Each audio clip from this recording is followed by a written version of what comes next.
सबसे पहले मैं शनि के बारे में जानना चाहती हूँ कि जब हम शनि की और सूर्य की बात कर रहे थे, अगर जब भाग्यांक या मूलांक में दोनों आमने-सामने आ जाएँ, दोनों को दुश्मन कहा जाता है एक-दूसरे का, तो उस टाइम हमें क्या करना होगा सर? 1 और 8 ये अगेन 2 एंटी नंबर्स के अकॉर्डिंगली देखा जाता है कि 1 और 8 जो है आपस में विरोधी हैं। बोला जाता है इनको पिता और पुत्र। यानी कि सूर्य अगर उदय होता है तो ही अंधकार होता है, नहीं तो अंधकार की कोई परिभाषा नहीं और सूर्योदय की कोई परिभाषा नहीं। तो इसका मतलब सूर्य उदय होना और सूर्य अस्त होना, उदय हो रहा है मतलब 1 नंबर और अस्त हो रहा है मतलब 8 नंबर, जिसको हम क्या कहते हैं, पिता और पुत्र। क्या बोला जाता है? छाया पुत्र। क्या बोला जाता है शनि को? छाया पुत्र। 1 नंबर राजा है, सूर्य है, रोशनी है, प्रकाश है, जिसको रोशनी चाहिए। रोशनी किसकी ओर चाहिए? अपनी ओर चाहिए। जैसे कि मैंने अच्छा किया, मेरे को एप्रिसिएशन नहीं मिली, तो रोशनी किसकी ओर चाहिए? अपनी ओर चाहिए। अपनी प्रशंसा जो है वो चाहिए, अपनी एप्रिसिएशन जो है वो चाहिए। किसको चाहिए?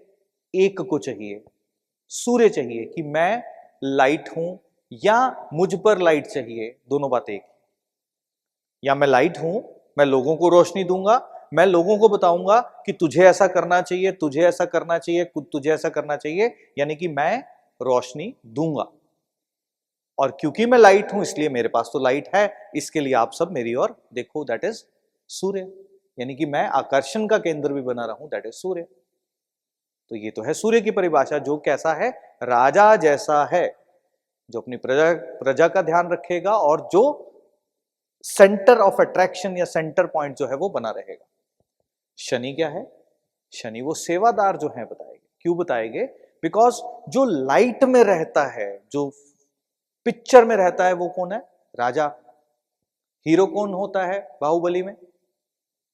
कौन है हीरो? प्रभास। कौन है? हीरो है जो आपको दिख रहा था ऑन स्क्रीन। उस पिक्चर को बनाने के लिए जितने लोगों की टीम लगी, जो कि आपको पिक्चर में नहीं दिख रहे, यानी कि वो अंधेरे में है, वो उजाले में नहीं है। उजाले में कौन है? प्रभास। और बैकग्राउंड में कौन है? वो पूरी टीम। वो शनि का प्रतीक जो सामने नहीं है, जो सामने है वो कौन है? वो सूर्य है। तो सूर्य को सूर्य कौन बना रहा है? शनि बना रहा है। टीम छुट्टी पे है तो प्रभास क्या खुद ही वो शिवलिंग उठाएगा? और हाँ, बात समझ में आ रही है? तो राजा को राजा बनाने के लिए कौन चाहिए? शनि चाहिए। तो इसका पहला अर्थ क्या है कि जीवन के अंदर अगर सफल होना है, अगर राजा बनना है, तो मेहनत करनी पड़ेगी। बिना मेहनत किए कोई राजा नहीं बनता। बात समझ में आई? अब बात यह है कि न्यूमरोलॉजी या एस्ट्रोलॉजिकली एक विरोधाभास एक आदमी के अंदर कैसा रहता है, खासकर जिनकी न्यूमरोलॉजी के अंदर एक मूलांक या भाग्यांक बन जाता है और फिर 8 ठीक इसके विपरीत मूलांक या भाग्यांक बन जाता है, यानी कि 1 और 8 का कॉम्बिनेशन बन जाता है। तो यहां पर एक असंतुलन की स्थिति आ जाती है। एक और आदमी अपने आप को राजा समझता है, मैं राजा हूं। घर के अंदर वो हिलकर राजी नहीं, घर के अंदर बैठे हुए रोटी मिल रही है, बैठे हुए पानी का गिलास मिल रहा है, बैठे हुए सब कपड़े मिल रहे हैं, सब कुछ हो रहा है। और फिर वही राजा साहब जब घर से तैयार होकर के सूट बूट टाई डाल करके निकलते हैं, धीरे धीरे करके टाई जो होती है वो हाथ में होती है, कॉलर जो होता है वो बिखरा हुआ होता है, कपड़े जो होते हैं कालिज से लगे होते हैं। क्यों? क्योंकि बाहर जाकर के तो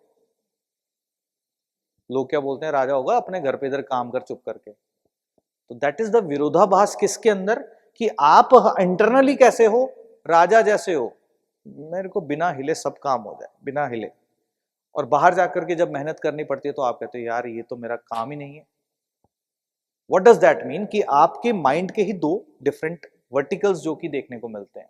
यानी कि आप राजा जैसा हो इंटरनली, पर बाहर जाकर के मेहनत करनी पड़ती है तो आप कहीं ना कहीं परेशान होते हो कि यार मेरे पास तो इतना सब कुछ है, फिर भी मेरे को मेहनत करनी पड़ रही है। ये अंतर है 1 और 8 का।